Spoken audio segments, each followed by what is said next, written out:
America, Asia, Middle East, and other parts of Africa. Like I said, this is the 174th edition of NDLA's Open Forum on X Space, and I'm your host, Femi Babafemi. We are live from the national headquarters of the NDLA, located in the nation's federal capital territory, Abuja. It's our pleasure to let you know that this platform is where we share information, knowledge, and raise awareness, sensitization about substance abuse and its devastating impact on human lives, public health, and indeed our environment. It's also a platform and a channel for us to serve, to provide support to those struggling with substance abuse, especially those who need treatment.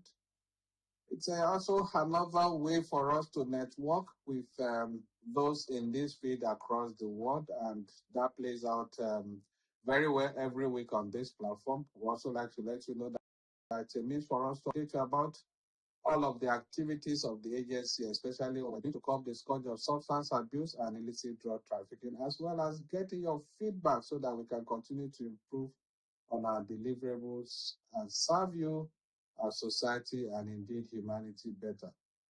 I also like to let you know that this conversation is recorded and is streamed live on our other social media handles, especially at NDLA01 on Facebook and at NDLA TV on YouTube. You can always go back at the end of the hour. That's 5 p.m. local time, that's West African time, and listen to recording. You can also share the recording with others. They are definitely going to be available on all our platforms after the conversation today. I've seen our guest speaker today. He's well seated right on the speaker's table with us here. But before we invite him to make his presentation, let's remind you of some of the activities of the agency this past week, which we normally bring to you in our news highlights segment, which will be taken by Netta and Peace. Ladies, let's have the updates for this week. Thank you.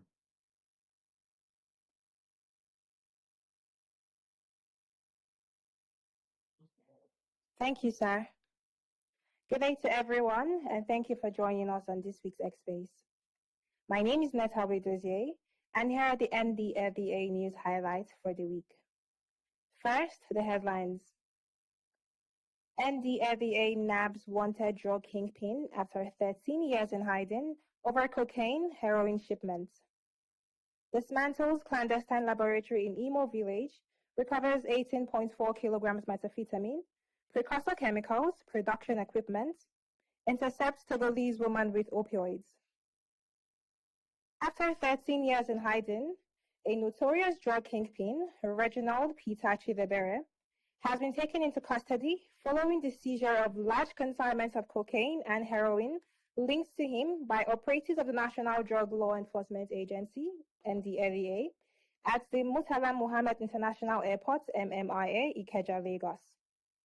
The drug lord was first arrested in 2013 over the shipment of cocaine into Nigeria and was subsequently arraigned before Justice Ayokunle Faji of the Federal High Court, Lagos, in charge number FHC/L/187C/2923. He, however, jumped bail and went into hiding after the trial judge granted him bail in 2013 and has since remained at large. In February 2024, his name featured prominently as one of the masterminds of the shipment of 49.70 kilograms heroin imported from South Africa, following the interception of the consignments by NDLEA operatives at the import shed of the Lagos airport. A follow-up operation was carried out on 19th February 2024 at his Golden Platinum Hotel and Suites, located at number 1618 Reginald Peter Chidebere Street, Hope Estates, Ago Palace Way, Okota, Lagos, where an additional 2.20 kilograms of heroin was recovered from one of his guests, Igbo Anugo Ebuka Thengod. As a result, Chidebere went underground. The agency, however, secured the interim forfeiture of his hotel and blocked all bank accounts traced to him since 2024. Following these developments, Chidebere could no longer sustain himself in hiding, prompting his surrender to the agency on 13th February 2026, and has since been taken into custody to face his pending charges, for which he jumped bail in 2013 and fresh charges based on the 2024 heroin consignment linked to him. Meanwhile, NDLEA operatives in Imo State on Wednesday, 25th February 2026, dismantled a clandestine laboratory tucked in Isiozi Obiato, Umuaka, in Jaba local government area of the state, where 18.4 kilograms of methamphetamine were recovered along with large quantity of precursor chemicals and equipment used in the production of the illicit substance. At the Semeboda in Badagry area of Lagos, NDLEA officers at the departure tarmac on Friday, 27th February, intercepted a Togolese woman, Hadiza Musa, who concealed 5,000 pills of tramadol in her luggage, while a total of 1,040 kilograms of skunk, a strain of cannabis, were recovered from an uncompleted building at Akodo village, seaside Eleko, along Ibeju Lekki area of Lagos by operatives on Wednesday, 25th February. A suspect, Ashiru Bala, was arrested with 1,499 bottles of codeine syrup at Lambu, Tafa local government area, Kano State, on Wednesday, 25th February, while conveying the consignment in his Volkswagen Golf car marked CA 911ABC.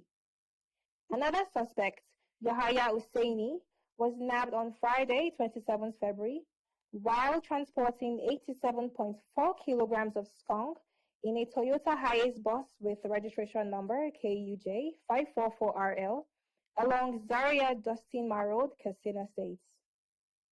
In Osun, two suspects, Adewale Fatumise and Adebisi Korede, were arrested by NDLEA operatives on Monday, 23rd February, in connection with the seizure of 18.085 kilograms skunk at Aregbe area of Oshobo, the state's capital.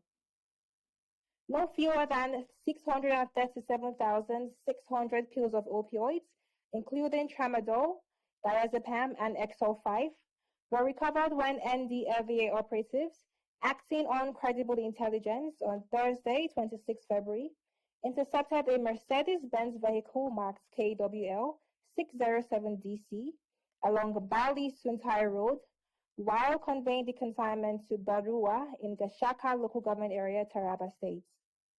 A similar interdiction operation at Lankaviri, Yoro area of the state, led to the arrest of Musa Usman and the seizure of 126.022 kilograms skunk. While 499.2 kilograms skunk was recovered at Day area of the FCT, Abuja, on Wednesday, 25th February, a suspect, Burama Modu, was intercepted in a commercial vehicle conveying 7,000 capsules of tramadol along Bama Kuduga Road, Borno State, on Tuesday, 24th February. While commanding the officers and men of the Murtala Muhammad International Airport, MMIA, Seme, Lagos, Imo, Borno, Kano, Katsina, Taraba, Osun, and FCT commands of the agency for the arrest and seizures of the past week, Chairman, Chief Executive Officer of NDLEA, Brigadier General Mohammed Buba Marwa, retired, equally praised their counterparts in all the commands across the country for ensuring a fair balance between against drug abuse. Wider social advocacy initiative offers a more comprehensive and sustainable response. It combines enforcement with prevention, rehabilitation, and active community engagement to address both the causes and consequences of drug use. Through continuous awareness campaigns in schools, markets, motor parks, and places of worship, the agency is reshaping public perception, reducing stigma, and inspiring community ownership of the fight against drug abuse. This inclusive strategy reflects NDLEA's commitment to building a safer, healthier, and more resilient Nigeria. In this regard, on Monday, 23rd February 2026, the Cross River State Command of NDLEA delivered a wider enlightenment lecture to students and staff of Government Science College, ESUK Epoyo. The session focused on the health, social, and legal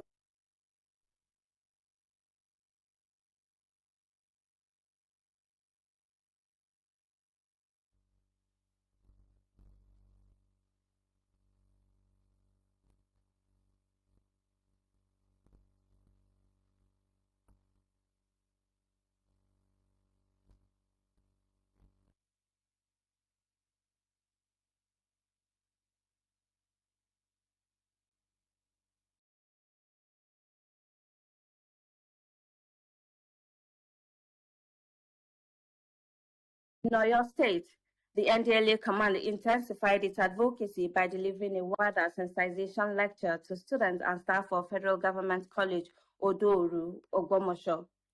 The interactive session highlighted the far-reaching impacts of drug abuse on youth potential and national development, while reinforcing the need for moral uprightness, resilience, and dedication to education. Expanding its advocacy network in the North Central, the Niger State Command delivered a WADA sensitization lecture to students and staff of Government Girls Science Secondary School, Tungan Magajia. The lecture emphasized informed decision-making and healthy lifestyle choices, encouraging learners to remain committed to their pursuit of excellence. On Tuesday, 24th February 2026, the Kano State Strategy Command delivered a WADA enlightenment lecture to students and staff of Government Junior Secondary School, Rumfa College, Kano. The session highlighted the psychological and socio-economic implications of drug misuse and urged students to embrace discipline and positive values. Meanwhile, the Lagos State Strategy Command delivered a WADA sensitization lecture to students and staff of Victory College, Orite, Ikorodu.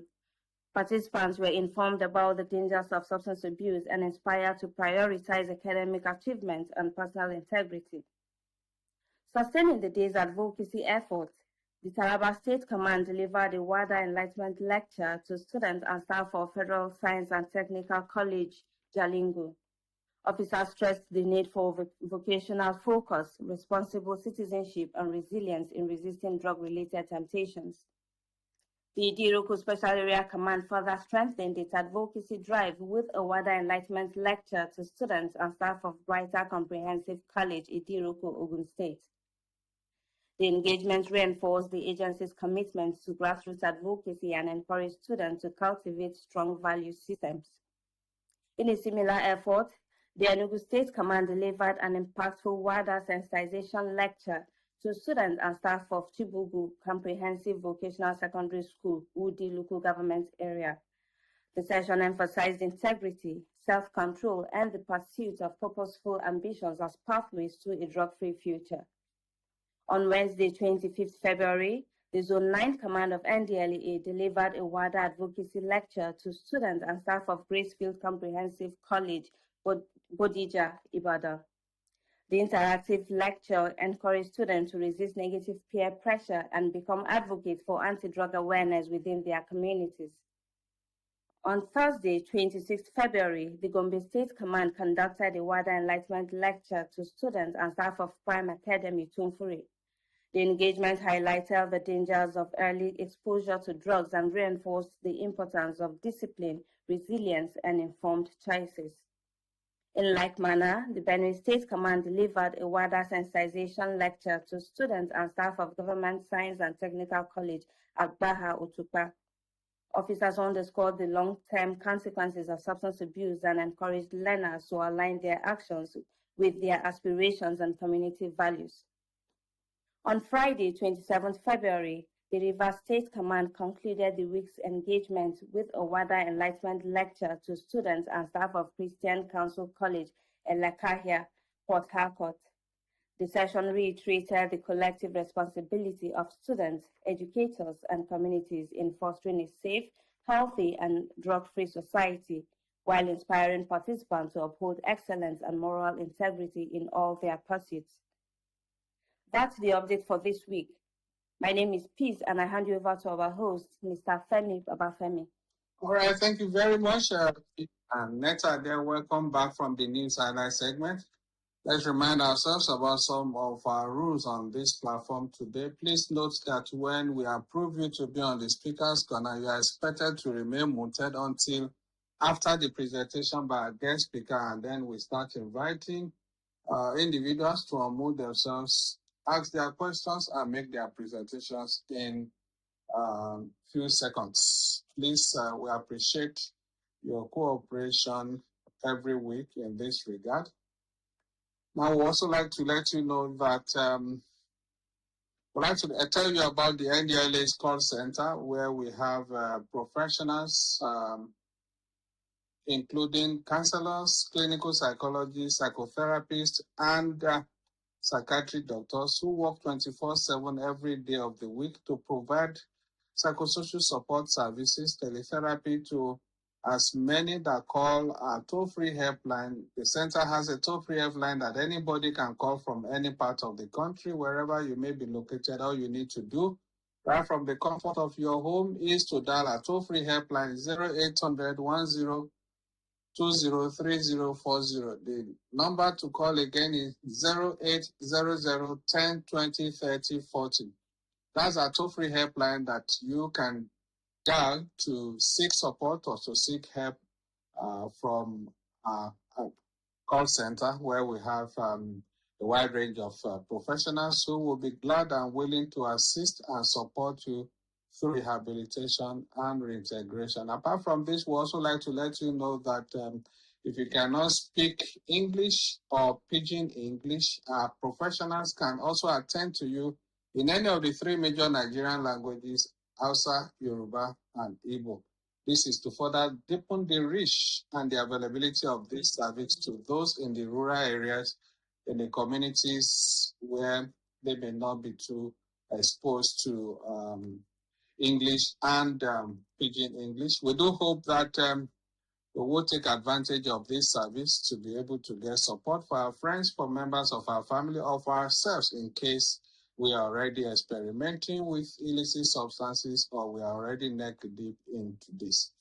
Now let's come to the nitty-gritty of this program today. That is the conversation proper. Now let's formally introduce our guest speaker who will be speaking with us today, who will be making a presentation on the topic for the day, that is faith, values, and drug use prevention. To lead the conversation on this topic is no other person than Nwokosha Chijioke, widely known as Motivator. Indeed, he is a trained addiction and MHPSS professional, civic tech leader, mental health advocate, speaker, life coach, and social innovator. He is the founder of Motivator Script Africa, a youth-led civic and health tech organization with 7 subsidiaries advancing community health, youth development, and social innovation across Africa.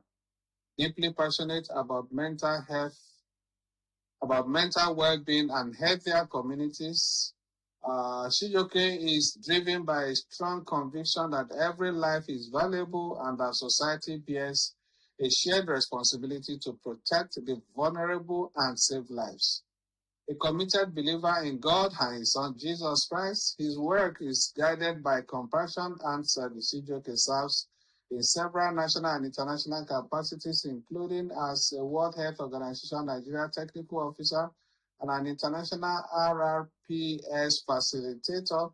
He is the national chairman of the Association of Advocates Against Alcohol Harm in Nigeria and a member of leading global networks such as ISOP, CIND, WAPA, and GAPA. He also serves as an ambassador for Drug Free World Foundation and a CTIP ambassador with LEAP Africa. As a seasoned speaker and advocate, he has addressed global platforms including the World Peace Summit 2023, served as mental health working group leader at Younger 2022/23 and participated as a delegate at the UN ECOSOC Youth Forum 2022-2023. His contributions have earned notable recognition such as the UNODC Nigeria Drug Help Net Award, the Positive Influence Award at the World Peace Summit 2023, and selection as a Civic High Fellow, that's Budget IT 2023. We call expertise spanning community organizing, program design, public speaking, mental health promotion, substance use prevention, human capital development, and social innovation.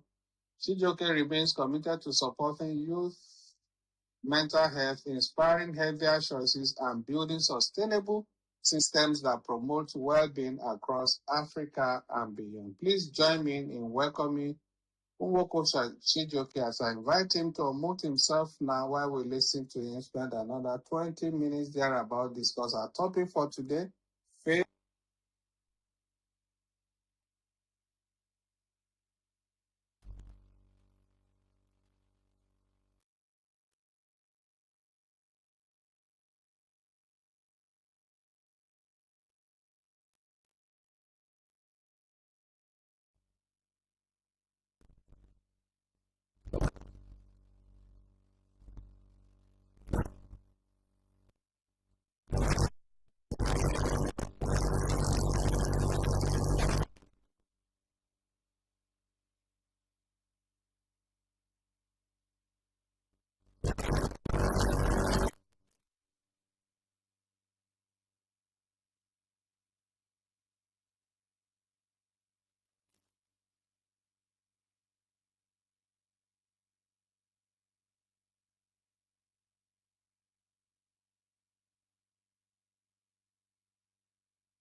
something deeper like pressure, loneliness, the absence of values and guidance. Becomes powerful because when a young person has a strong moral compass, they are better equipped to navigate temptation, pressure, and adversity. Over the period of years, I've been able to work with youth, students, discuss with them, those who are also battling with these issues, mental health, per se, and drugs, and every other challenges. We understand that they are going through these issues not because they were rebellious, but because they were overwhelmed. So we got to find out that some of them were battling depression, some felt they had failed their families, some felt that due to family crisis and pressure that they got themselves into the use of drugs. So they are trying to find a way to, silence emotion.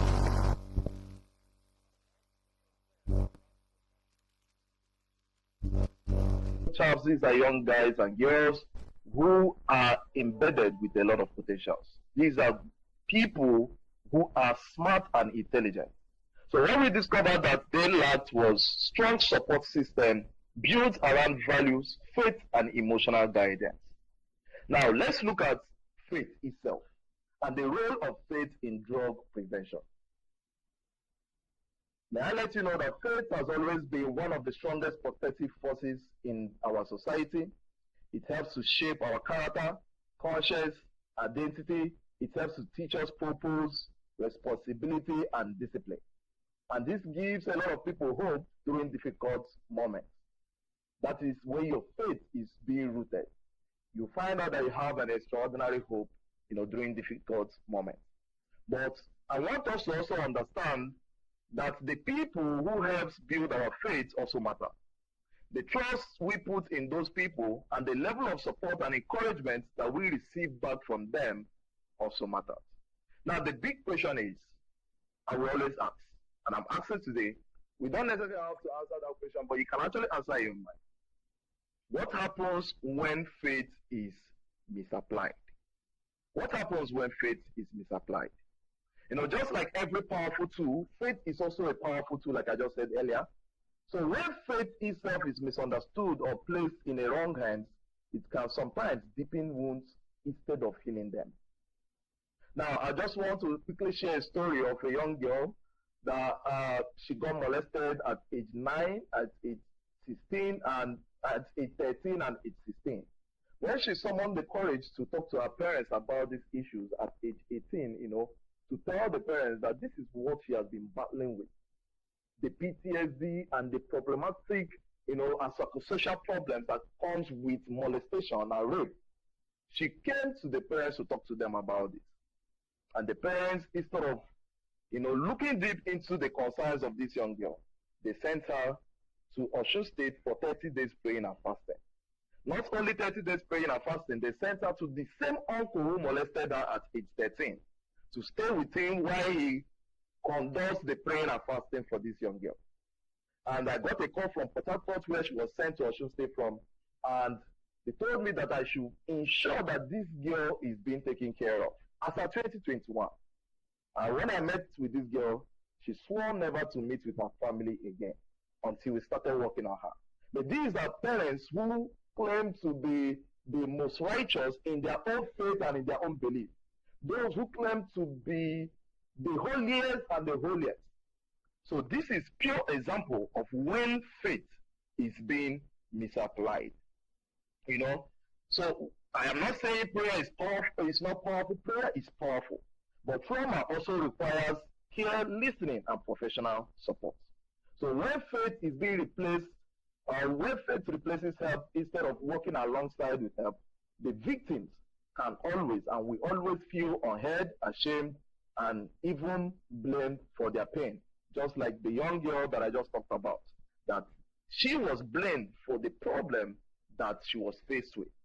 And instead of taking adequate care of this young lady, they sent her for 30 days praying and fasting. Now, let's look at how harmful belief systems can actually trap people. Some belief systems unintentionally silence people. Examples of these unintentional silence that belief system brings is the belief system that when you pray harder, your problem will disappear. The belief system that mental health struggles mean weak faith. The belief system that when you talk about the trauma or the problem that you have faced with, that have led you into drug use, like the young girl I just shared a story about, people will often see you as you lack belief and you lack faith. Additionally, when you talk about your problem, about drug addiction and all, people often say or take you as someone who is suffering from spiritual problems. But these beliefs can prevent people from seeking the support they need. Instead of healing, people become trapped in silence, guilt, and emotional pain. So these belief systems and many other belief systems have actually trapped so many people emotionally and gotten them into the guilt of them absorbing that they were the ones that caused the harm or the harm that they are faced with. And this is to let us know that this pain can push people into unhealthy coping mechanisms, including substance abuse, like we are just saying. Like I always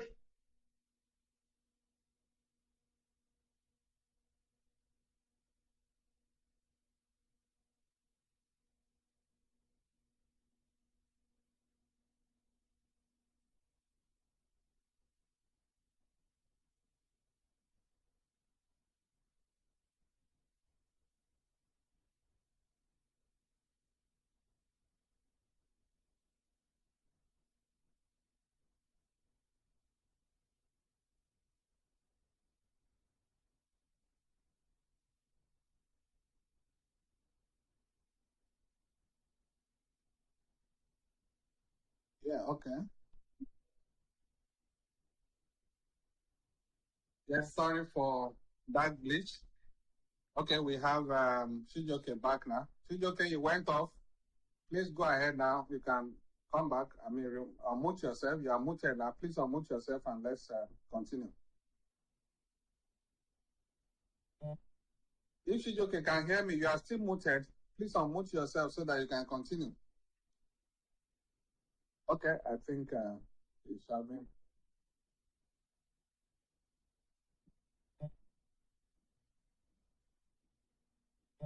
Okay, you are back again. Please unmute yourself. You are muted. I hope it's not your network that is fluctuating. Okay, if you are having difficulty in, I may ask Francis to connect with you directly so that we can. Francis, please come on the speaker's corner so that you can connect with Shijoke. I think his network is fluctuating there.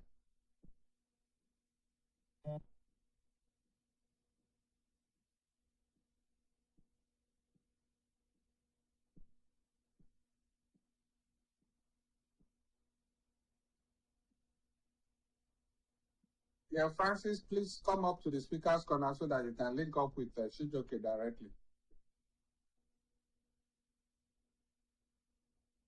Okay, Shijoke is back now. Let's hope you're.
wisdom, knowledge, understanding, and practical support.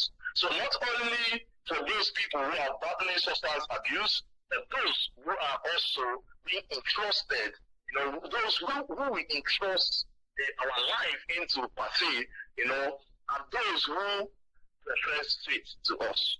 So let's look at the role of faith leaders, believers, and the people we share same faith with. So I want us to also note that faith leaders in our various faith and beliefs, they have enormous influence. But however, this involves everyone because the leaders cannot do it alone. All of us that call ourselves believers in our different faith have a role to play.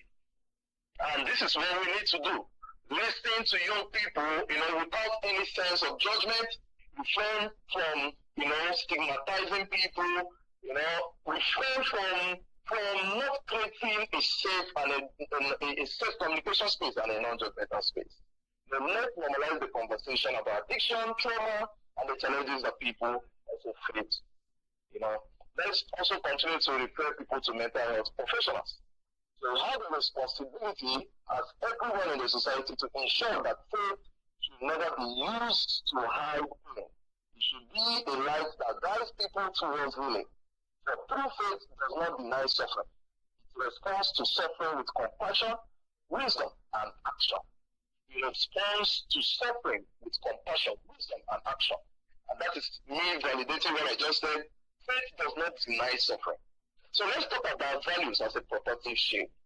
When we talk about faith, we're also talking about values. So values heavily influence decision making. And some of these values include self-respect, discipline, responsibility, compassion, and integrity, and all. And we should note, and every young person out there should just note that when values are intentionally nurtured at home, schools, and place of worship, they become internal guides. So this is to say that even when you have made mistakes, even when you have drifted, those values influences your decision. For example, I happen to be a young man who I wish to get into mental health problems, depression for over 15 years, mechanisms, overdose, and all that. But I really wanted that for my life. But however, I had the value that was instilled in me. I always remember the word of my father that says, "Son, there is never a standing ovation for a failed man." These words have been said to me for many years ago, and I keep telling myself that you can never live to be a failed man. Even when I was struggling with mental health issues, even when I was struggling with drug addiction, I was also still telling myself that you can never be a failed person. And today, God has helped me, and we are doing so great today. So I want us to understand that drug prevention is not only about saying don't do drugs. It is also about building individuals who understand why their lives are so valuable to destroy. A young person who understands that their value is less likely to be, who understands their value is less likely, to destroy their future. In addition, I want us to delve into mental health, which is very, very important because drug use and mental health work pari passu. And this is the truth. Another truth that we must confront is that many young people turn to substance as a coping mechanism, which I've said earlier, such as stress, academic pressure, family conflict, depression, social media pressure, fear of missing out, etc.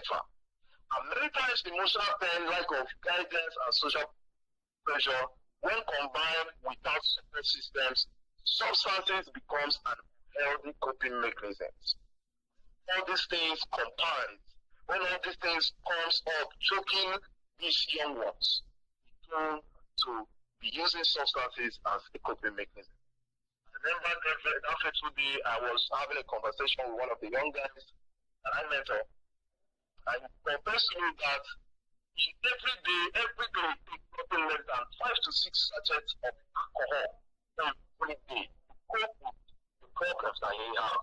But I asked him the next day, what happens? Do your problem go or do your problem comes back? Like me, I was also looking for a coping mechanism. I didn't know I was adding a problem to my life while I was thinking I was solving a problem. So we can't solve a problem by adding a problem to the problem that we are faced with. want us to understand that mental health cannot be swept under the carpet. Because according to statistics, every year we lose over 723,000 lives to suicide, and which most of them have been accounted to be using substances before they commit suicide. And this means one person every second takes his or her life. So this also means that globally we have over 1 billion people who are battling with mental health issues. In Nigeria alone, we have about 60 million of them. 60 million of them, which is about 30% of the country's population. And if you check this, you will know that the number of people who now use drugs as a coping mechanism to mental health disorder are much more than the statistics that we have currently. Honestly, drug prevention must always include conversations about mental health. And this is what I have to say. We live in a style generation with happy pictures. A lot of people are putting up good pictures, beautiful smiles, but behind the scene, what is actually going on? So we live in a sad generation with happy pictures. We live in a generation where many of us live in denial. As such, everybody wants to.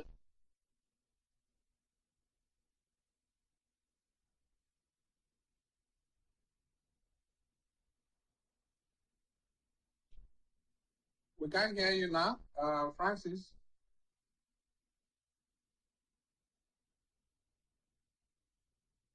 Would that be from you or from his end again, Francis?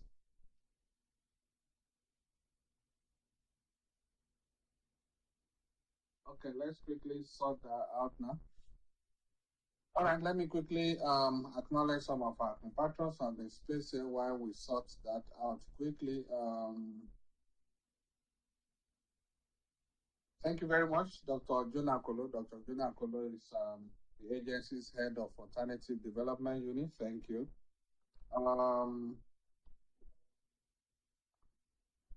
Narcotic Action. Thank you, Narcotic Action. That's a non-governmental organization. Okay, I think Francis is back now. Yeah, let's see if we're able to quickly connect. Francis, please. Let us know as soon as you connect with him. We also have Drug Free Project. That's another NGO.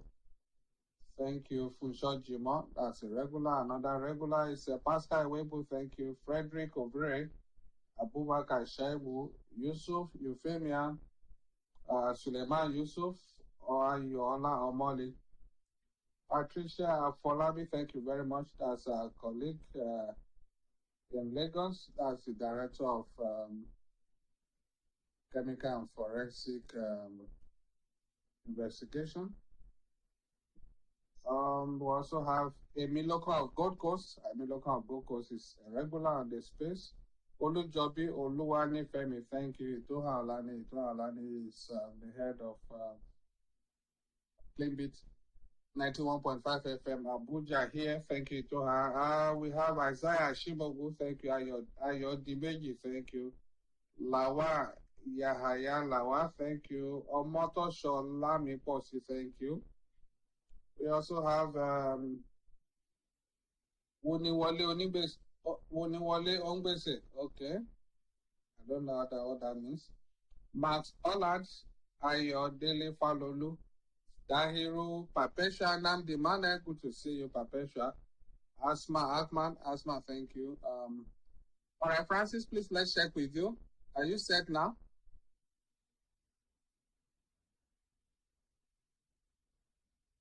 Yes, let's hear from you, Francis.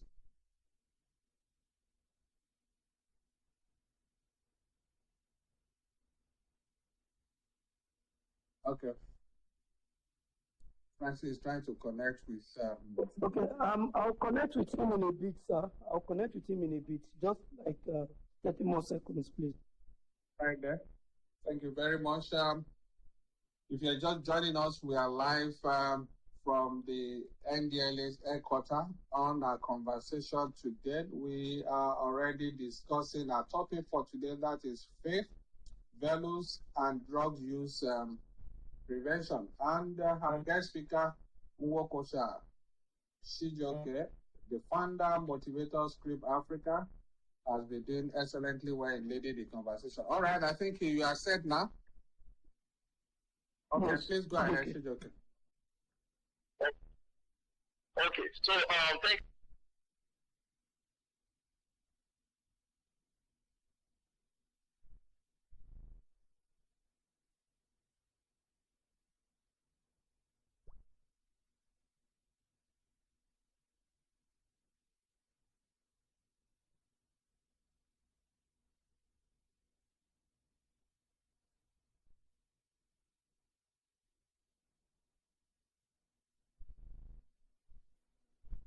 you so much. I once again apologize for this technical.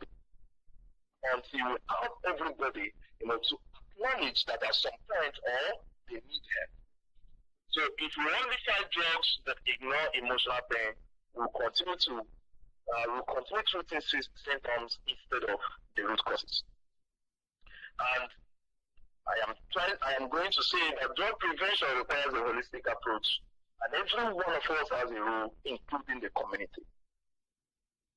And there is, I got the information. This young man went to school, and including his friend, a 14-year-old boy, secondary school, JSS class. A friend met him and said, please test this, can you test this? And immediately this boy tested it. He went psycho.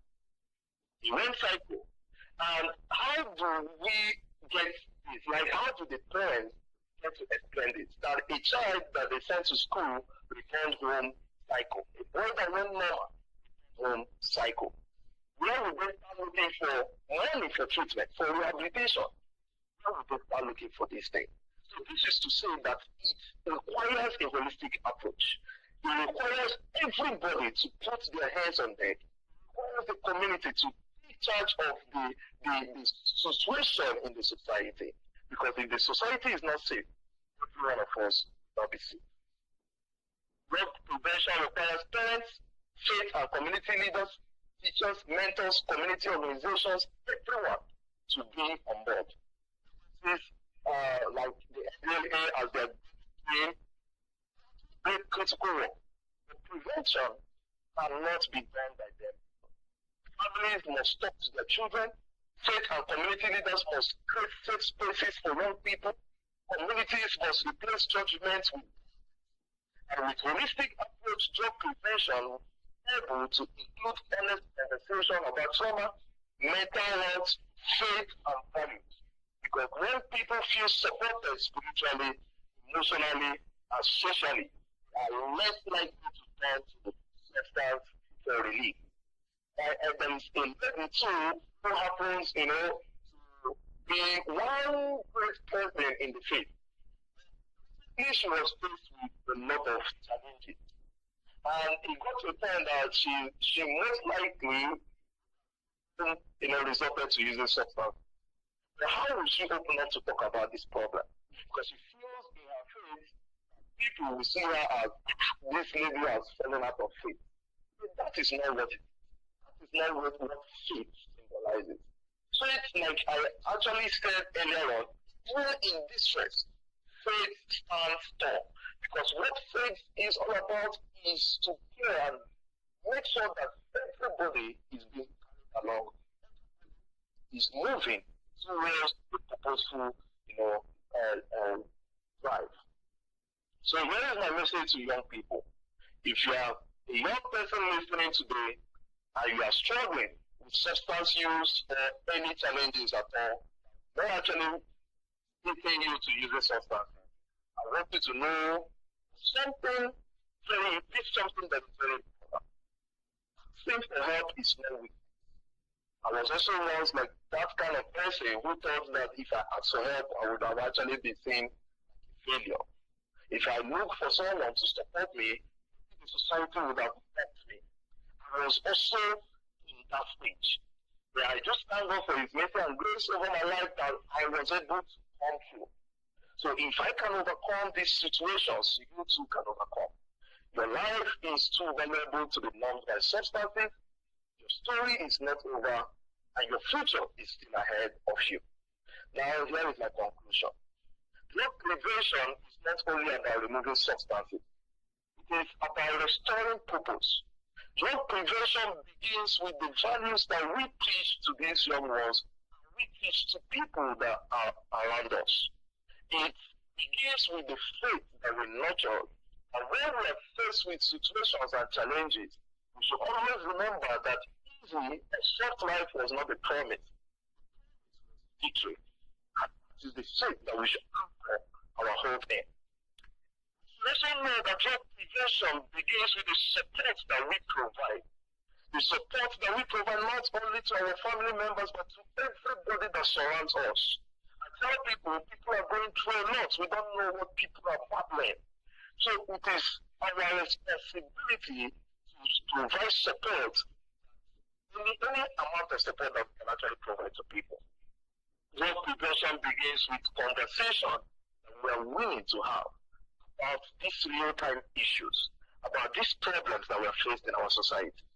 We rise as people, we rise as young people, we rise as elderly people, or all in general, with strong values, emotional support, good resilient spirit, and a sense of purpose. We don't just prevent abuse, build stronger communities, a healthier future. Thank you so much for this opportunity to speak, and I apologize again for the technical glitch, and thank you. All right, thank you very much. That's Chijioke Nwokocha. He's been speaking with us in the last couple of minutes. Indeed, he is the founder of Motivator Script Africa, a trained addiction and MHPSS professional, civic tech leader, mental health advocate, life coach, and social innovator. Thank you very much for the brilliant presentation. We definitely would start interrogating. We're having questions now for as many that want to make a contribution or ask questions from our guest speaker. This is the time for you to switch over to the speaker's corner, and then when we approve your request, please stay muted until we call your name to make your contribution or ask your question. But first, we would like to appreciate everyone joining us via our Facebook page. That's at NDLA Roman Facebook. Or those that are part of this, joining this conversation via our YouTube channel. That's at NDLA TV. Thank you very much. And for all of our people joining us right on X here, we appreciate you, especially Dr. Wahab Abdullah. Dr. Wahab Abdullah is a consultant psychiatrist at the Ahmadu Bello University Teaching Hospital, Zaria. We also have our own Dr. Jonah Kolo. He's the head of our Alternative Development Unit, doing a lot of big thing out there with the Alternative Development Pilot Scheme going on in Ondo State. Thank you, Narcotic Action, Drug Free Project, Funsho Jimon, Pascal Iwebu. These are regulars. Frederick Overe, Abubakar Shaibu, Yusuf, Euphemia, Suleiman Yusuf, Ayola Mole, Patricia Folabi, that's our director, Forensic and Chemical Monitoring there. Thank you. Emiloka of Gold Coast, Olujobi Oluwani Femi, Toa Olaniyi, that's why is the head of station of Plain Beat 91.5 FM Abuja. Isaiah Shimogo Ayodimeji Lawa Yahaya Lawa or Motoshola Miposi Wuni Wale Ongbese Max Olat Ayodele Falolu Dahiru Papesha Namdi Manda regular Asma Akman. Asma joins us from Kaduna also. Elizabeth Jesuni Femi Amid Bello Aramide. Okay, let's pause it there. We continue as soon as we have some more spaces to acknowledge some of our compatriots on this page. But first, let's take the first question from Vincent. Vincent is asking. Okay, first Vincent is appreciating our guest speaker for the smooth and excellent presentation despite the technical glitches. But he did discuss the story of a young lady who was molested and abused at different intervals of her life, and then she happens to be a Christian background. And what then is the value of faith in that family if, despite coming out from a religious background, she still faced that kind of challenge that traumatized her life? I thought people from that background should be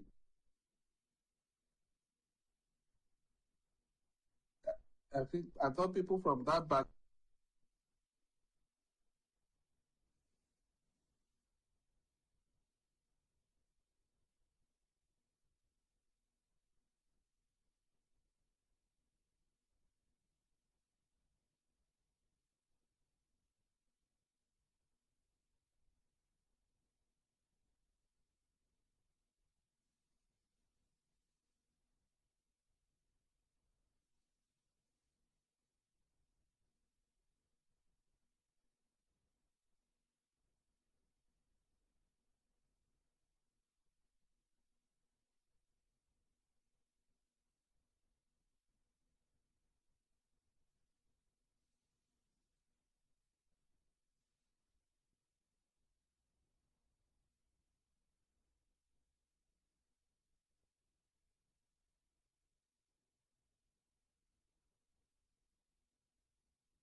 think it is about individual differences. And I know that the young lady growing up, she will learn from this and learn to, to stand in for people.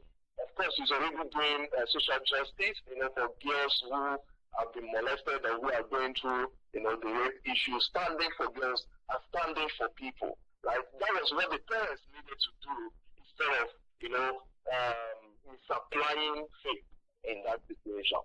So this is what I have to say, Vincent. All right, thank you very much, there, Shijoke. We do appreciate your response, and we hope would also understand. Okay, Adepata is asking here. First, he or she is commending you for your presentation, and then is asking, what are you recommending as healthy alternatives to drug use that align with moral and spiritual values? All right, that's the question from Adepata.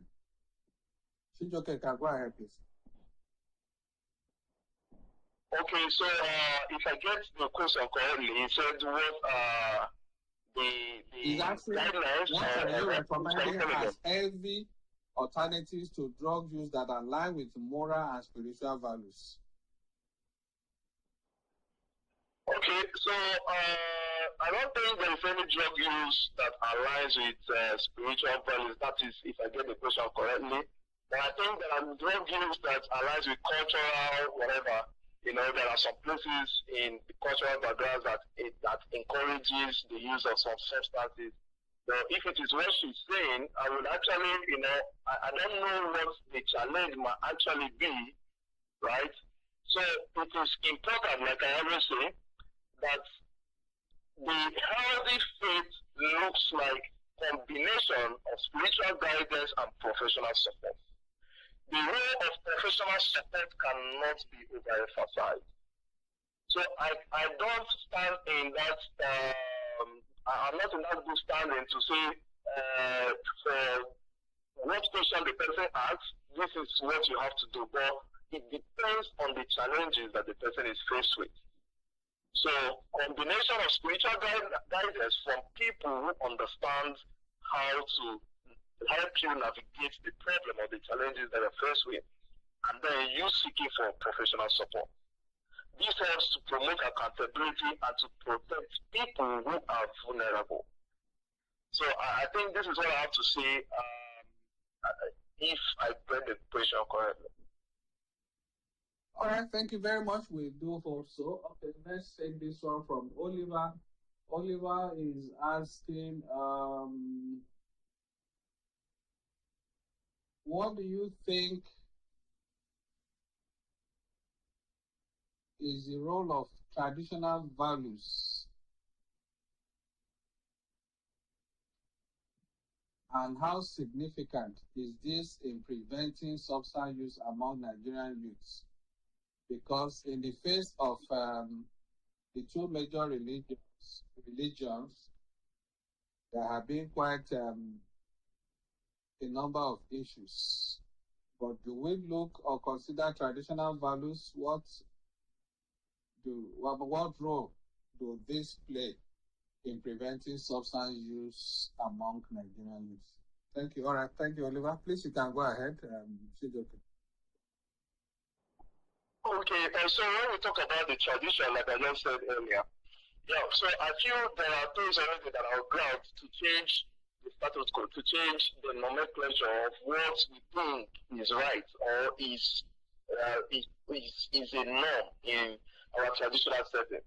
My mentor was speaking, when he had a conversation with the traditional ruler, and the traditional ruler opened up to him to tell him that he is suffering from a chronic problem, health issue, due to addiction to alcohol. He said that his traditional stool, as the traditional leader that he is, demands that he take alcohol almost every day, not almost, every single day. And now that has led him to these challenges. Now, what we need to do is to rearrange our traditional system, our traditional leaders. It was somebody that brought the norm, right? So it is also someone that will change the norm.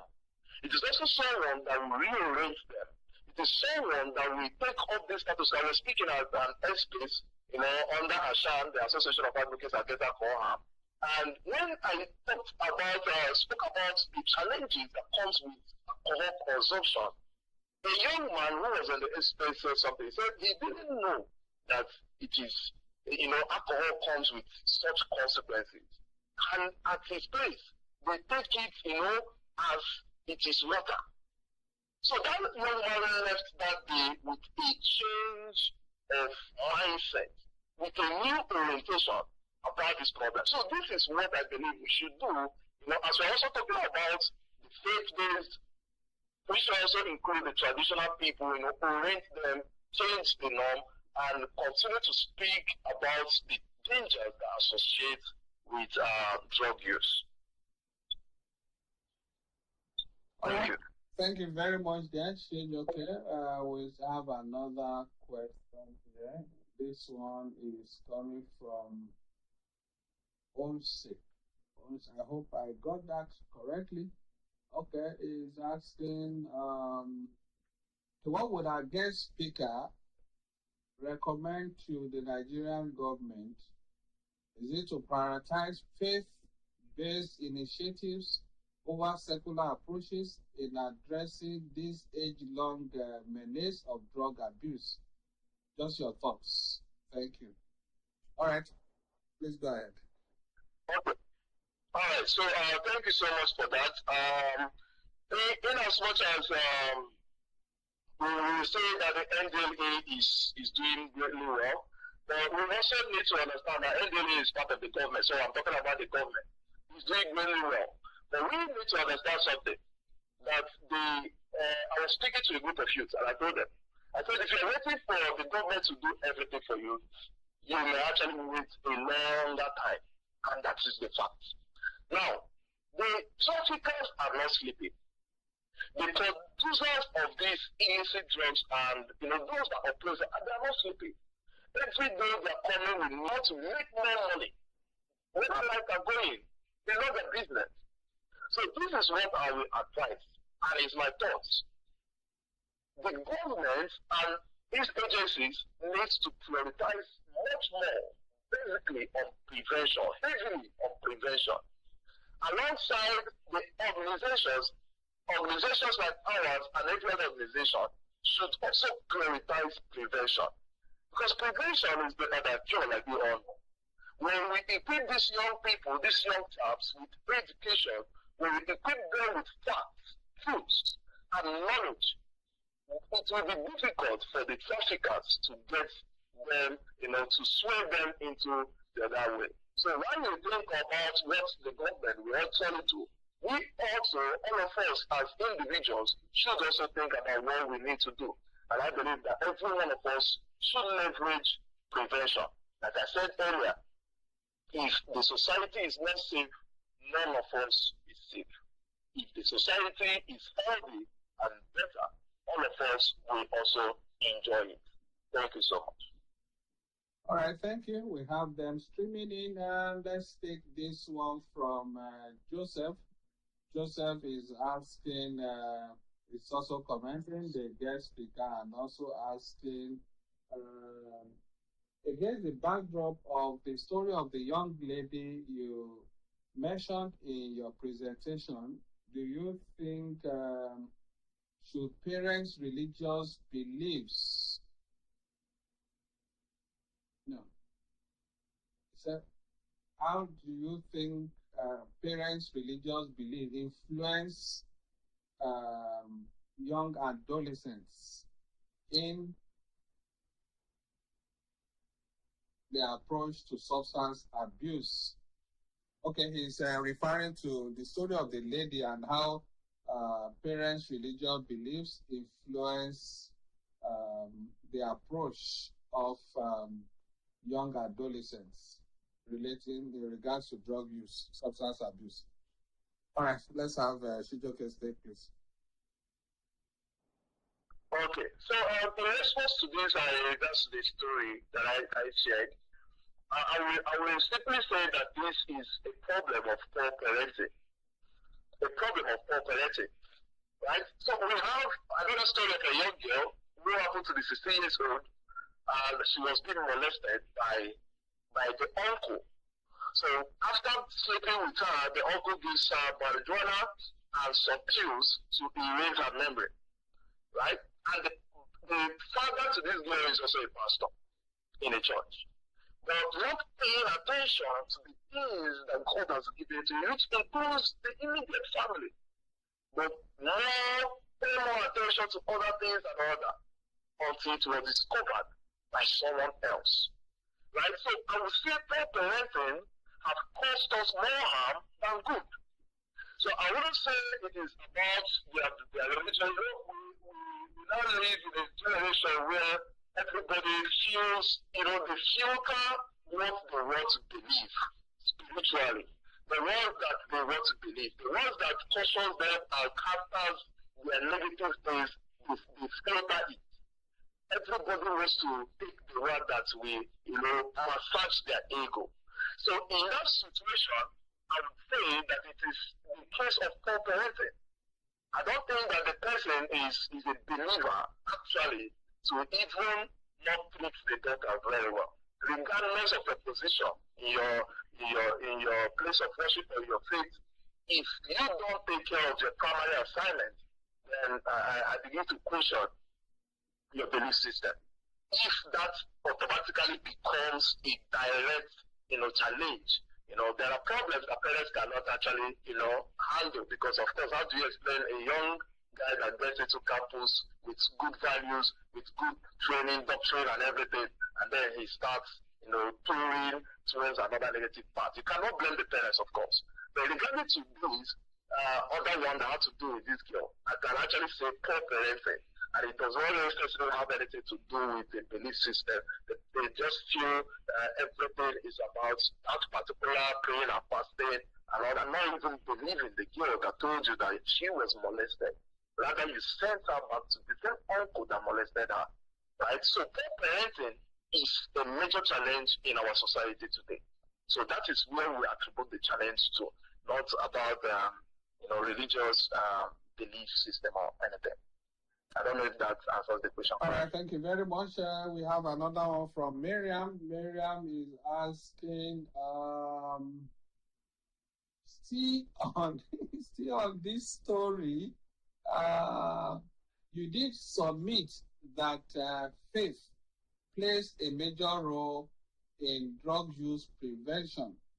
And in the case of the young lady you mentioned, rather than the parents listening to her and sending her for proper treatment, she was sent to a place to exercise faith, prayer, fasting. Is there no contradiction here? So instead of going for medical treatment, she was sent for spiritual treatment. Is there no contradiction here? As against your earlier submission that faith plays a key role in prevention. All right, thank you, Miriam. Over to you, Shijoke.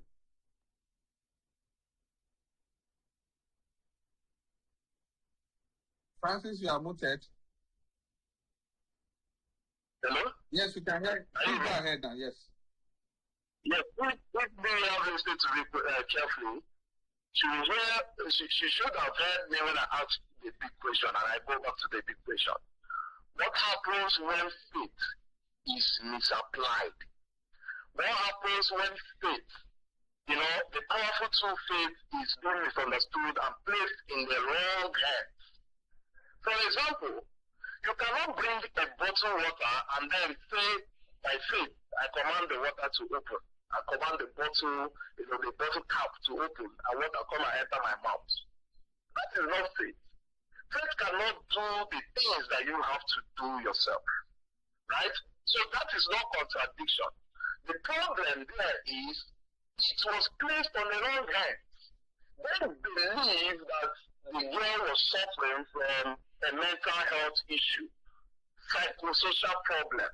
So instead of looking deep into the issues that the girl complained that have led her to using drugs and even led her to depression, they even worsen the case. That is not faith. That is not a good applicable system of faith. Now, if you remember what I said again, I talked about healthy faith.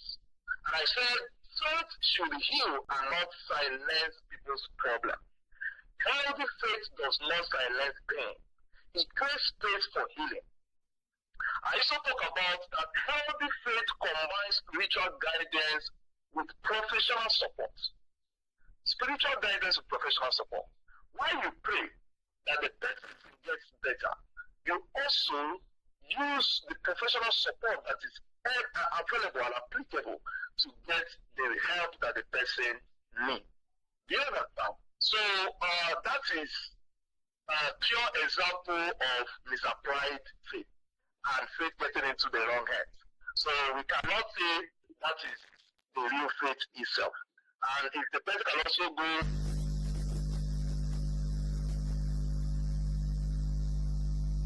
in this openness, support mental health care, protect the vulnerable, promote accountability, healthy faith is also rewarded. What is the Bible saying? Right? What is the Bible saying? I'm a Christian. So when I am faith to something, what is my Bible saying? It's not what people are telling me, but what is the Bible telling me? Right? So that is faith. My faith is anchored on the Bible. And that is the faith that I practice.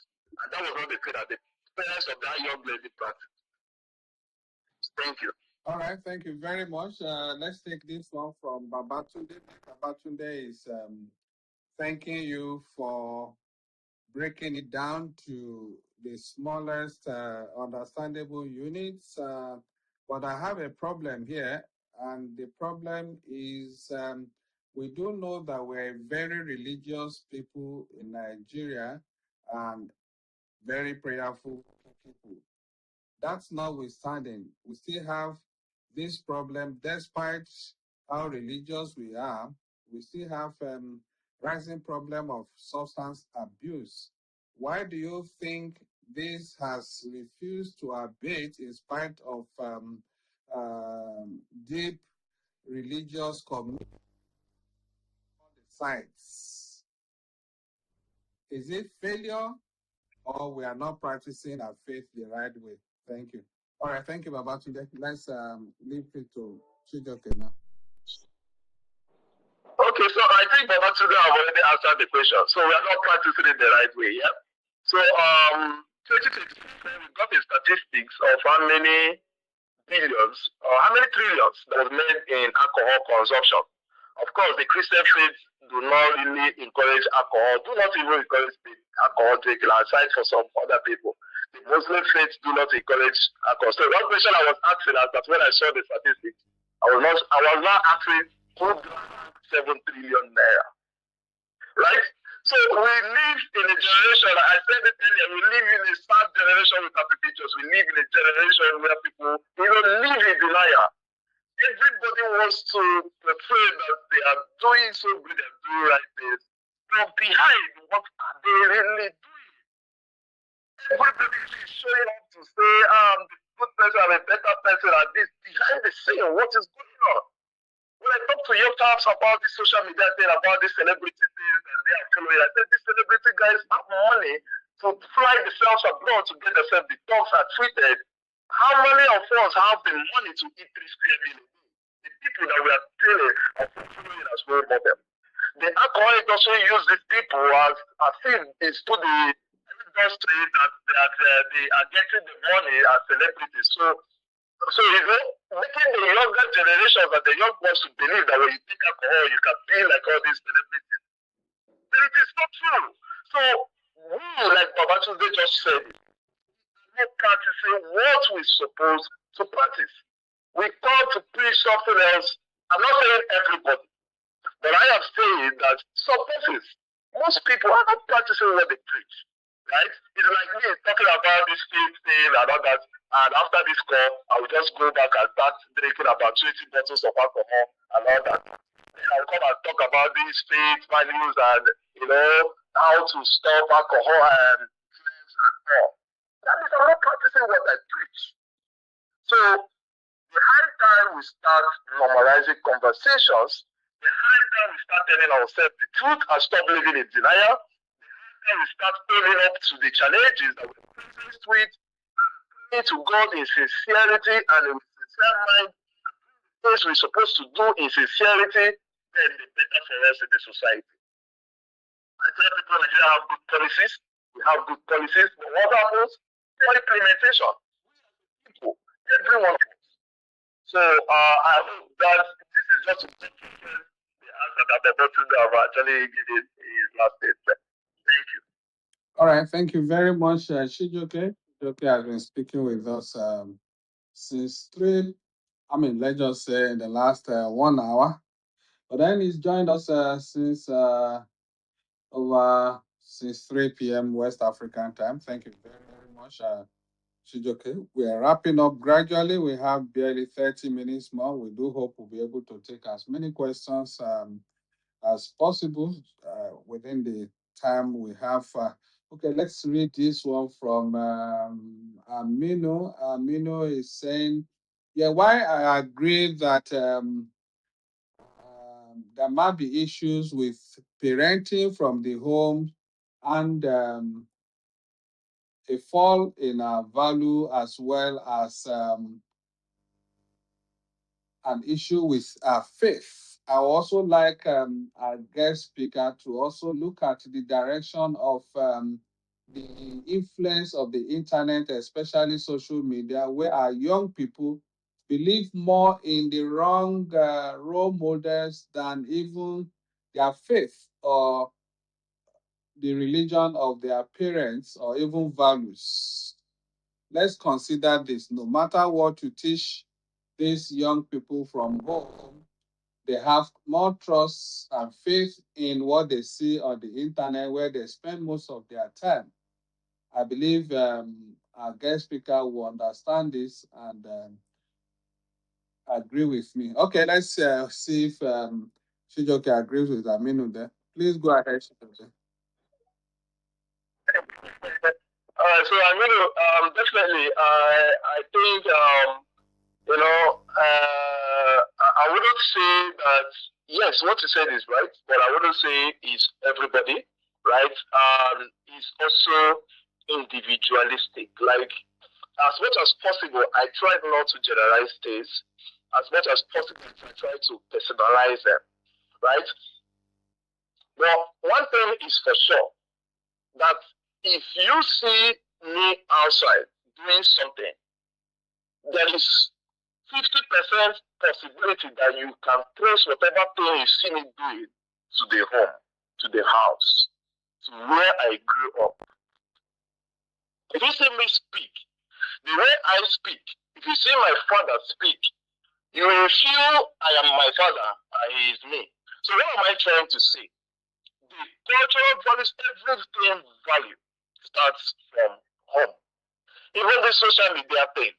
Even at some point, I was just running, a local research on why we have a lot of outlets that sells, these things out. And I met a young boy, 14 years, sitting down in an alcohol outlet. And I called the manager, I said, what is this boy doing there? And they're serving him alcohol that the father said they should serve him. Now, let's take this back to social media. I intervened in that case and I made sure that they took away the boy and all that. Now let's go back to social media. The parents that we are talking about are also living their lives on social media. So co-parenting cannot be overemphasized. Everything that we see our children do can be traceable to the way that they are being brought up. I agree with you, yes. Some of them are actually not want to yield, but I tell you, at least 50% of the things that you see, you can trace it on. So that is my submission. Thank you. All right, thank you very much. Before we wrap it up quickly, let's acknowledge more people. Thank you very much. Amit Bello, Aramide, John, M. Ishak, Winnie. Winnie is a regular on this space. Dr. James Komolafe. Dr. James Komolafe is also a senior member of this platform. So we have Abuja Property Guy. Thank you. I hope you'll be able to give us property on this platform. Okay, we have Statesman Adeyinka. That's at Adeyinka, State One. Shamsu Dada. And we also have Princess Wuni Ongwese. Thank you very much, everyone. Okay, let's quickly take this one from Real One. Real One is commending the guest speaker and then asking, why do you think children raised in very religious, disciplined, and educated homes still fall into drug use despite the good background? Thank you. All right, thank you, Real One. Okay, let's listen to Shijoke now. Okay, so I want to appreciate the person for saying a religious background. Yeah. Now somebody else also talked about we are religious people, but we don't practice the faith.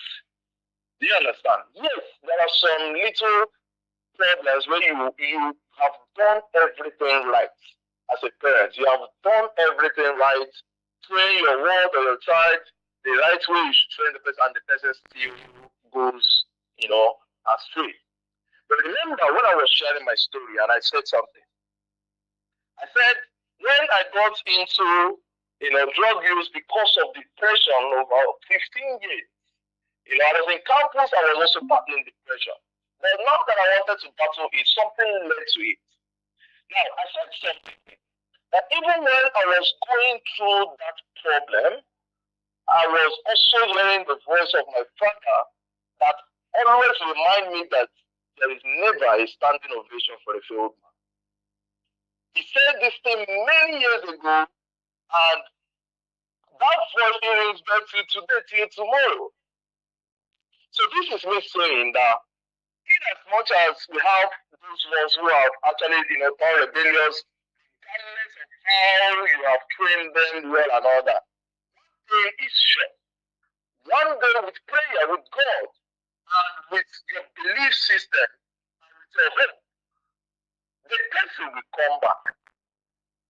The person will come back because the discipline, the values, things that you have inculcated into this young child, or the children, or whoever, will always ring bell in his or her mind.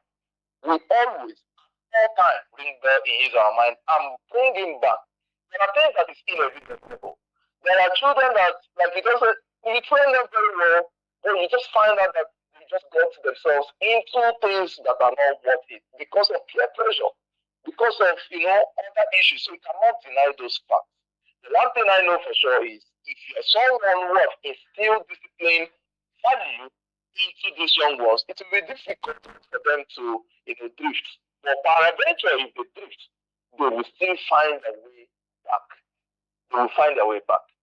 Thank you. All right, thank you very much. We do appreciate everyone for being a part of this. Let's take the next question from Oyelado. Oyelado is asking,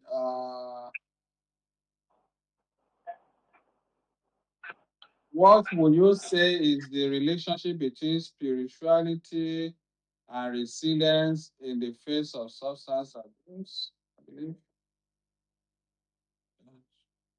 Faith community support. And how can faith communities support individuals struggling with drug dependence? I believe you must have answered any of them.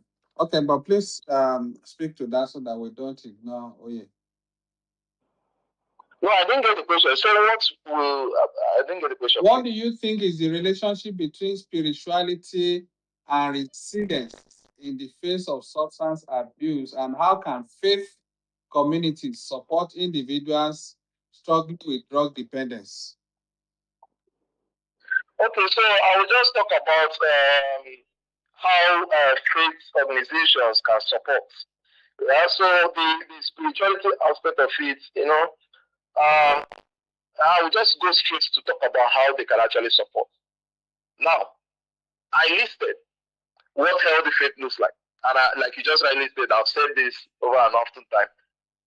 What faith organization needs to do is to encourage openness. Now, one of the challenges when I was, conducting some trainings for some teachers, and lecturers and all that, when I had the opportunity to speak with the students,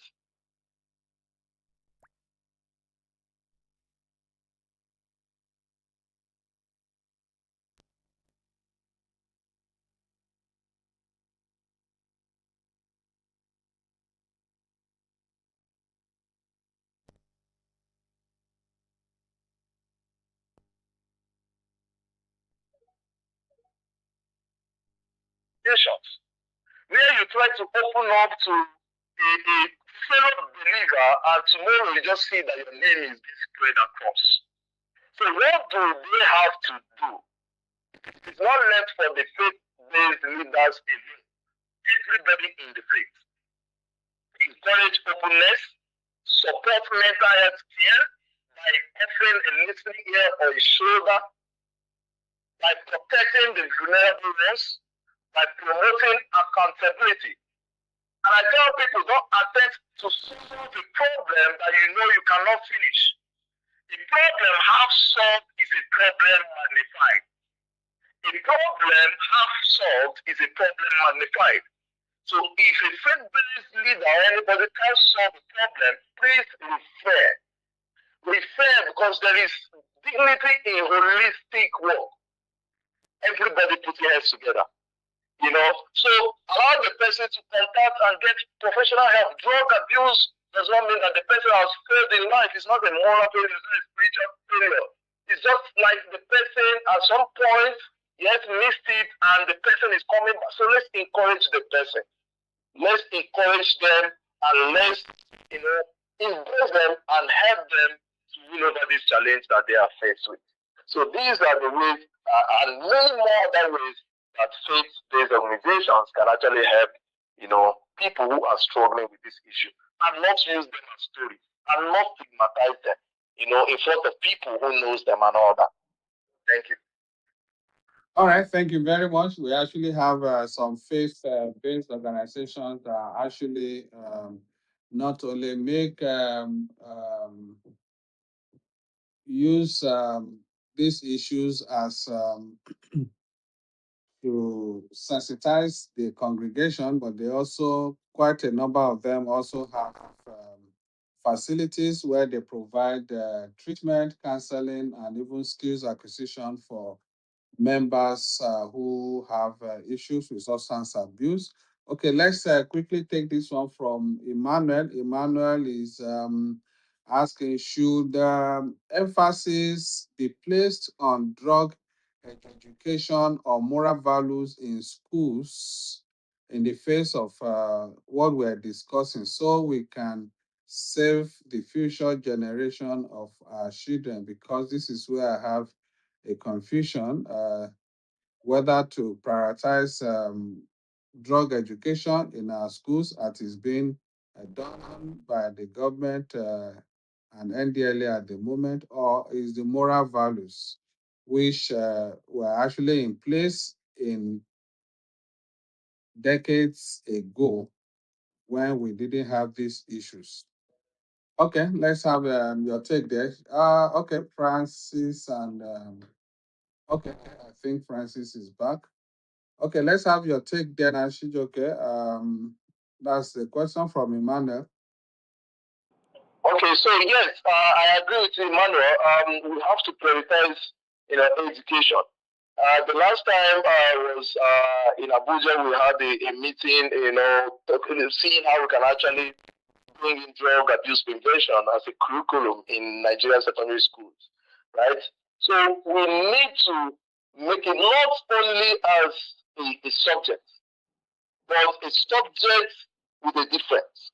Because if you keep on, teaching and all that, we have to find a way to inculcate this thing into these young chaps, especially this generation that wants to make money even at age 5, right? So we need to find a systemic approach to getting them to understand these things, right? So it is important. Yes, I agree with it. Sensitization, prevention, education, and all that needs to be on the heavy side. Thank you. All right, thank you very much. Let's I think I've just seen Dr. Loretta. Dr. Loretta Ekanim joined us from Chicago, Illinois. Thank you very much, Dr. Loretta. We also have Shamsu Dada, statesman, Saturday Inka, Abuja property guy, Dr. James Komalafe. Thank you, everyone, for finding time to be a part of these conversations today. Okay, let's take this one from Ejiga.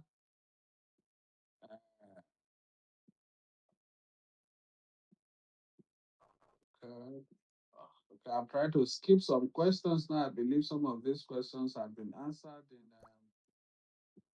Shijoke's presentation and responses. Okay, let's take this one from Ejiga. Ejiga is asking, apart from faith and moral values that we've been emphasizing since, I also believe that there is a place for mentorship, which I'm not sure many people consider these days.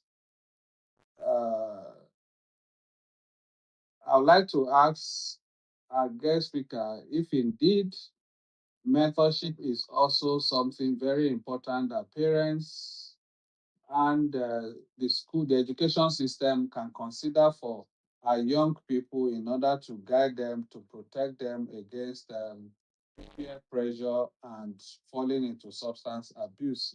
All right, thank you very much, Jigade. Please go ahead. Okay, so yes, mentorship is very, very important. But let me remind us that the greatest mentor that you can ever have or the greatest mentors that you can ever have are your parents or your caregivers. These are the greatest mentors, because these are people that at the early stages of your life that you are modeling yourself towards, and following up their footsteps and footprints until you grow to a stage that you now see other people to look forward to or look up to. But yes, let us not forget that aspect. The mentorship is important. So one of the big questions that we asked these young ones, who are your role models? Who is your mentor? Who do you even follow up? You find out that a lot of them do not have mentors. A lot of them do not even have people that check up on them to confirm if they are actually taking the right steps, right? I know how many people who have also reached out to me for mentorship, and in the first 2-3 weeks, you don't even see them again, you don't hear from them again. Are you willing to submit yourself, to the learning and teachings of your mentor? But I want us to understand that the greatest mentor that you can always have are your family, that's your parents or your caregivers. So the role of mentors are good, but a mentor can only do what he or she can actually do within his limit or her limit, right? But the person who is unlimited, or the people who are unlimited, are the parents or the caregivers of any young child. Thank you. All right, thank you very much, Chijoke. I think I'd like to wrap it up now, but before I wrap it up, let's quickly give Dr. Loretta the last spot to ask a question or make a contribution. Yeah, Dr. Thank Loretta, you. thank you very much. Thank you. And I really want to apologize for joining late. It's been a very early morning for me. I've been on calls for the past 2 hours. I actually planned and put in my schedule, to listen to Chijoke because of the topic for today that has to do with faith, values, and morals. How we can use this as a preventive, strategy to reduce the use of drugs and the consequences thereof. However, I missed Chijoke's presentation. However, I just wanted to follow up with the last participant's question, and if Dr. Babafemi will just give me just 1 minute to really deep dive. So go ahead. It's a question and it's also a contribution. So Chijoke, this is for you, and whatever you must have presented, I'm sure you did so awesome, and thank you and well done. Is you talked about mentorship. So the whole intention is for us not to have one person or just few people who are mentored. Now, I don't know how much you said or how much you talked about how we can partner with faith-based institutions, how we can partner with clergymen, imams, and all that. But one thing we can do, I don't know how you're working in that regard, because our first community, the community first responders are not just families. Family is the primary. The other one is the religious and the traditional settings. Now, for us at Sudacare, I actually am a convener of an NGO called Sudacare. And Sudacare, what we do in Sudacare is to work with traditional rulers, work with faith-based work with clergymen, pastors and imams, and also traditional healers, to provide orientation and treatment, provide orientation and provide education for them as per what substance use is, what are the consequences, the signs to look out for, because you will agree that when people have some kind of problem, in Nigeria, it is already spiritualized and sometimes demonized as well. And the first response for them is they go to the churches, or they go to their clergy people, or they go to traditional people for help. So we have decided to tag them as crucial and critical community first responders.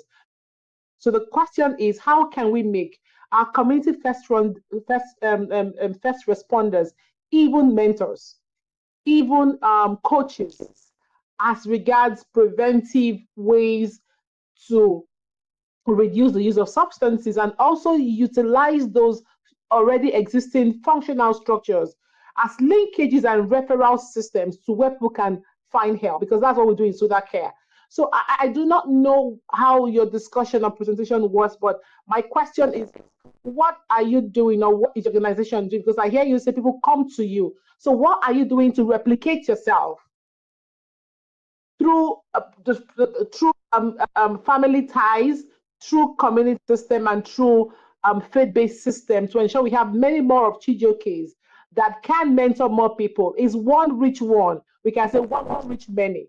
So that will be my question. And my contribution now will be, is just to say that if you have a pastor, if you have an imam, if you are in an organization, in a community where you think your clergy people, your traditional rulers and traditional healers are open to education, are open to training, orientation, because when we're able to get to this community first responders and they accept this training, or not training, they accept this education, we expose them to what substance use is. It's likely, and I'm careful to use the word likely because there's no evidence data in that regard. It's likely to help us reduce stigma, to reduce discrimination, and also likely to help us increase early help seeking, and also direct people to exactly where they can get help from. So, and if you have those communities and you're here and you think your community traditional ruler or healer or your church or your imam, they are open to training, they are open to discussions, about substance use, please reach out to Dr. Babafemi, or please DM me on my Twitter, because that is the campaign we are beginning to, we started already. So we can go in there, talk to them, train them, and also help them link to people that can provide help for anyone that comes to them that are ready to seek treatment for their, we don't do treatment.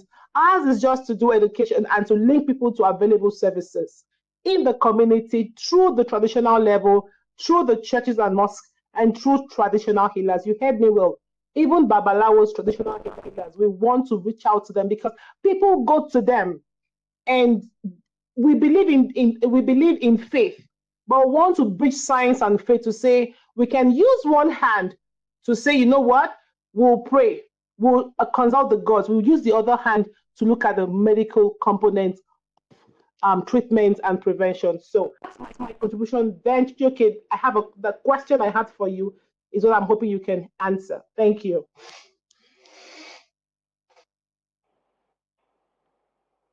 All right, thank you very much there, Dr. Loretta. Let's have Chijioke speak to that, and then I'll come up with your closing remarks so that we can draw the curtain on this conversation today. Thank you very much. Okay, thank you so much, Dr. Loretta. I appreciate the good work that you do and the great work that your organization is pulling out there. Yes, the question you asked, first I will just talk about the areas of mentorship and all that, not, but when I was making a presentation, I talked about holistic approach. I don't know whether you met when I was talking about holistic approach and everybody having a role to play in the community. That drug prevention requires parents, which is the primary thing, faith and community leaders, which is secondary, and teachers, secondary, mentors, community organizations, and everywhere. We are not also going to say that people do not get to these faith community leaders. But however, we understand from studies that if the problem is being solved at the minute component of the society, which is family, we are going to be having at least even more than 40% of this problem solved. It is when a problem is not being solved in a family that they now call, like from the place where I come from, if the problem is not being solved in a family, they now call the community people, not the community people, the kindred, to come and look into it. From the kindred, they expand it. If a problem or so. So that is also what drug abuse is like. If we are able to solve it at the minute component, which is the family, we don't have to come and be looking for everybody to put hands together. But yes, everybody needs to also put their hands on ground to solve this problem, including the faith-based leaders, to be the spiritual leaders of so many persons, including me, I have spiritual leaders, community leaders too. Very good. And that is why I talked about holistic approach. Now, your question directs to me what I am doing to ensure that we have much more to do. At Motivator Script Africa, which happens to be a youth-led organization that deals with the issues of mental health most especially, the thing that we are trying to do, we're not into treatment. We are into prevention and advocacy. So into referral because we are building a technology, a technology context where we refer people who have issues to people who solve the problem. Right? We are also into a continuum of care system where we build a coaching community, a hub for people who are survivors of mental health issues. And today they are leading initiatives. Today I can tell you that there are many more motivators out there from the initiatives that we have actually talked about. So we don't do treatment, I don't do treatment. Yes, I offer counseling, but we do majorly our referral. So I do most of prevention too because I believe much in prevention, right? So the organization is basically heavily built on prevention, trying to solve the issues of mental health issues, and other things that are also related to mental health. So yes, of course, we are an organization that believes specifically on holistic approach, and that's why we are building the technology, the tech that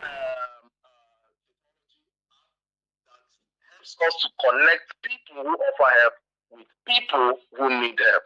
And there we are solving the problem of accessibility, availability, and the problem of stigma too that hinders people from getting this help, right? So we're building a lot to ensure that we get everybody on board, both those who are battling these issues, those who have survived them, and those who are willing to help these people that are battling this issue. So yes, that is what I personally am doing to have a lot more motivators out there, because one person cannot do the job alone.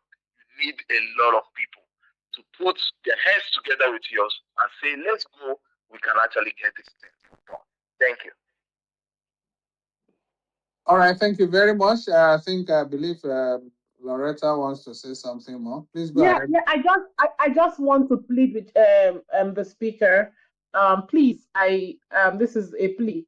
I hear you say very strongly and passionately that you're only focused on prevention. In the course of the work you do, I am 150% sure that you come across people who need treatment and who are ready, to seek treatment for their substance use or their mental health. And there is a lot of intersection. There's a huge, significant intersection between substance use and mental health. You already know that it's scientifically proven.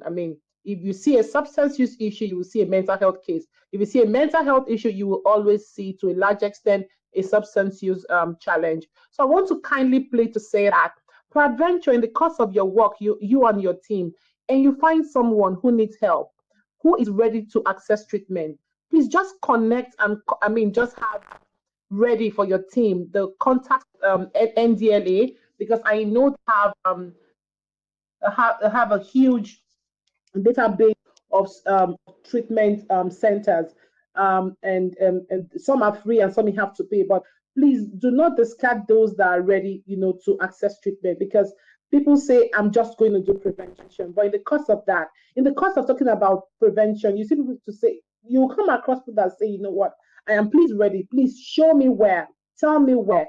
And this is a global problem. Where people are ready, there is nobody. It's hard for them to find people that will point them to where they will get care. I'm telling you, this is the truth, it's evidence-based. So if you can just please have at the back of your mind with your team that let the NDLA team just ensure that, I'm sure they're going to add you to the WhatsApp group that we all speakers are currently at.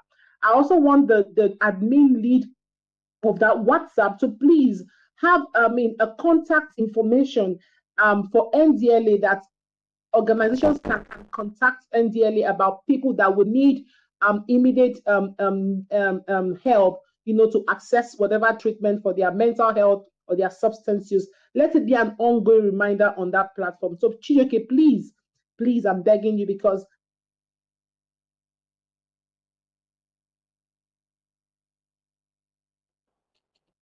Okay. Loretta, you went off. I believe, I hope you are not in a train. Okay, let's allow her to land. Can I say something in response to what she was saying? Okay, let her land. Let her land first. Let Loretta land. Okay. My call, I don't know why it dropped. Mr. Buffett is going to Yabos now, like America, our network is terrible. Yes. I will take that for today. I will take that. Maybe whatever is happening is affecting our network. I don't know. So, okay, that's just my plea, because it's important. The situation in Nigeria now, it's an epidemic or a pandemic. I don't even know the right word to use, but it is a problem. I do not know if you saw what I saw recently on the rail tracks, how people that are using substances are beginning to even fall on the rail track and lay there because they don't know what's happening to them. And anything could happen. So it's to show you how bad the situation is in Nigeria. It's terrible. I never ever expected it's going to be this bad. I live in Chicago. And if you know Chicago very well, Chicago is one of the places you have a lot of substance use issues. But we thank God that recently those numbers are dropping, with the harm reduction and access to treatment abilities.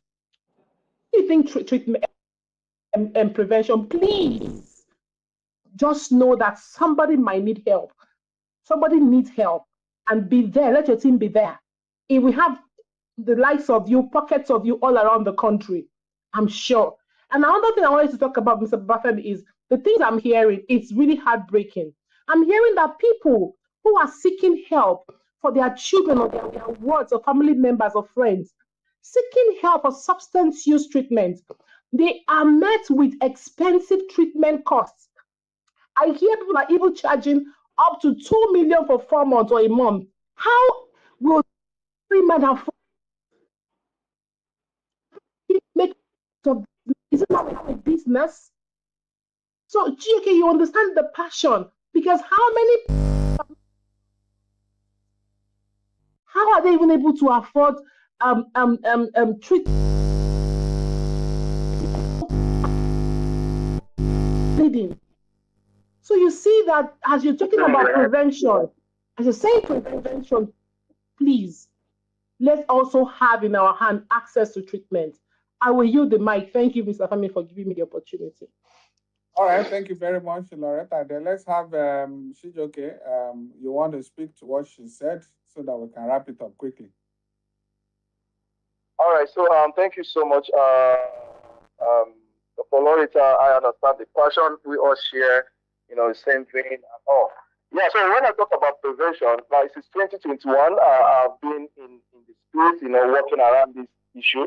I believe everybody has to cover their niche. We cannot do everything at the same time. But however, we have actually been doing, when I keep mentioning holistic, I mean holistic, right? I know how many people that even before our app gets on board, we have actually been referring problematic drug users to both NDLA and rehabilitation centers that we have, around us that works with us in partnership, right? We have also been instrumental to the rehabilitation of what's it called again? The reconstruction of the NDLA Rehabilitation Center in our headquarters. So we have all been instrumental to ensuring that people who need help get the help that they need. But like you rightly said, there are a lot of amount of money that these people are asked to bring. And that is one of the problems we are trying to solve. Yes, we are not into treatment, but we are seeing how we can connect these people to people who can get the treatment for them. I've mentioned accessibility, I've mentioned availability, and I'm mentioning affordability. That is also one of the criteria of being on our application.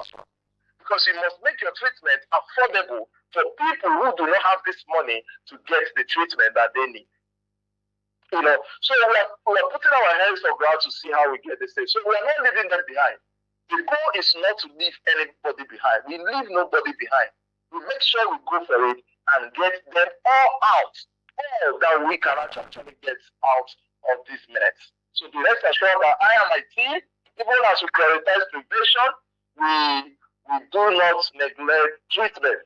We do more of referral of those that need treatment to both the NDLEA and to private institutions that hold rehabilitation centers. Thank you. All right, thank you very much. I would like to remind us for those who may not, who probably didn't start with us and missed the opportunity when we were talking about the NDLEA's call center, the number to call, the toll-free helpline to call in case you need support or treatment, they would provide all of those. We have professionals right at the call center, and it's the line to reach them is toll free. You are not paying for it. The number is 0800 1020 3040. Right there at the center, we have counselors, clinical psychologists, psychotherapists, and psychiatric doctors who work 24/7. That is every day of the week, every minute, every second.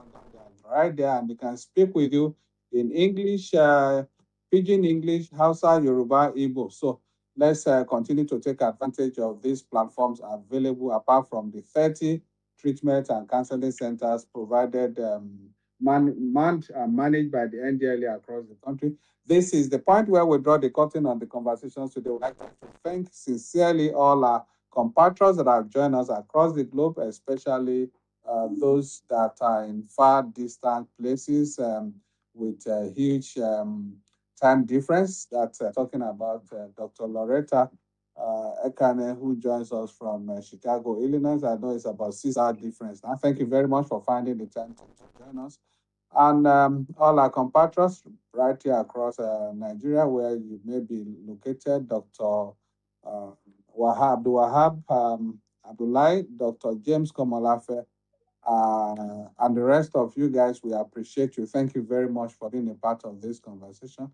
Until we come your way again, okay, let me not forget my own people here. Thank you very much, Rita in Lagos, Francis, Dele Mahmood, Sini, and all the ladies in the house. Thank you very much, all of you, for providing support behind the scene here. And like we often say every week, we know it's Friday, but please let's remain well guarded. Let's not let down our guard to do things that will leave scars that will leave, that would be of concern.